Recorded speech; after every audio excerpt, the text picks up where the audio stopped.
हमारे गांव की रातें बहुत शांत हुआ करती थीं, लेकिन एक पुराना बरगद का पेड़ सबके डर की वजह था। गांव के लोग उस पेड़ के पास जाने से डरते थे। कहा जाता था कि वहां रात को अजीब आवाजें आती हैं। कुछ लोगों ने वहां सफेद साया देखने की बात भी कही थी, और फिर रात होते ही वहां कोई अकेले जाने की हिम्मत कोई नहीं करता था। लेकिन गांव के 3 दोस्तों ने सच जानने का फैसला किया। उन्हें लगा कि ये सब सिर्फ लोगों का वहम है। उस रात सबके सो जाने के बाद वो घर से निकल पड़े। रात काफी गहरी हो चुकी थी और पूरा गांव शांत था। सिर्फ कुत्तों के भौंकने की आवाज सुनाई दे रही थी। तीनों के दिल में डर भी था और उत्सुकता भी। जैसे जैसे वो बरगद के पेड़ के पास पहुंच रहे थे, उनके कदम धीरे धीरे कांपने लगे थे। अचानक तेज हवा चलने लगी और पेड़ हिलने लगा। तीनों दोस्त डर कर एक दूसरे को देखने लगे। चारों तरफ अजीब सी खामोशी फैल गई थी। ऐसा लग रहा था जैसे कोई उन्हें देख रहा हो। तभी अचानक पायल की आवाज सुनाई देने लगी। उस आवाज को सुनकर तीनों के चेहरे डर से सफेद पड़ गए। कुछ ही दूर उन्हें एक अजीब सी परछाई दिखाई दी। वो परछाई धीरे धीरे उनकी तरफ बढ़ रही थी। डर के मारे तीनों पीछे हटने लगे। उनकी सांसें तेजी से चलने लगी थीं।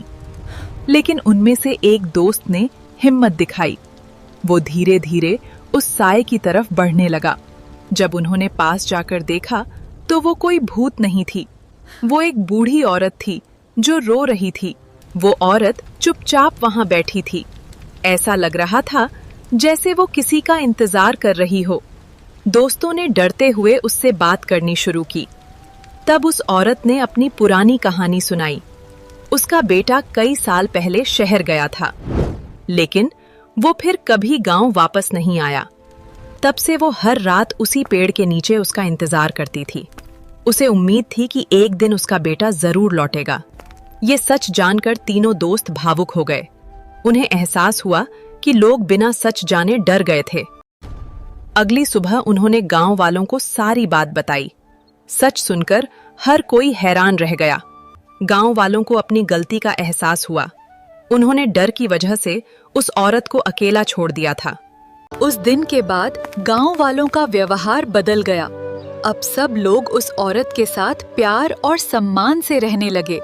कई सालों बाद उस औरत के चेहरे पर मुस्कान आई थी। उसे पहली बार अपना अकेलापन कम लगा। जिस पेड़ से लोग कभी डरते थे, आज उसी पेड़ के नीचे बच्चे खेल रहे थे। कभी कभी डर भूतों से नहीं होता, बल्कि अधूरी कहानियों से होता है। वो आज भी अपने बेटे का इंतजार करती थी, लेकिन अब वो बिल्कुल अकेली नहीं थी। धीरे धीरे गांव में फिर से खुशियां लौट आईं। अब उस पेड़ से जुड़ी सारी गलतफहमियां खत्म हो चुकी थीं। उस रात के बाद किसी ने भी उस पेड़ से डरना छोड़ दिया, क्योंकि अब सबको सच पता चल चुका था। कभी कभी सच हमारी सोच से बहुत अलग होता है और इंसान डर में सबसे बड़ी गलतियां कर देता है। डर हमेशा अंधेरे में नहीं छुपा होता। कभी कभी वो लोगों की गलतफहमियों में भी होता है। दोस्तों, अगर आपको ये कहानी पसंद आई हो तो वीडियो को लाइक, शेयर और चैनल को सब्सक्राइब जरूर करें। ऐसे ही यादों भरी कहानियों के लिए जुड़े रहिए।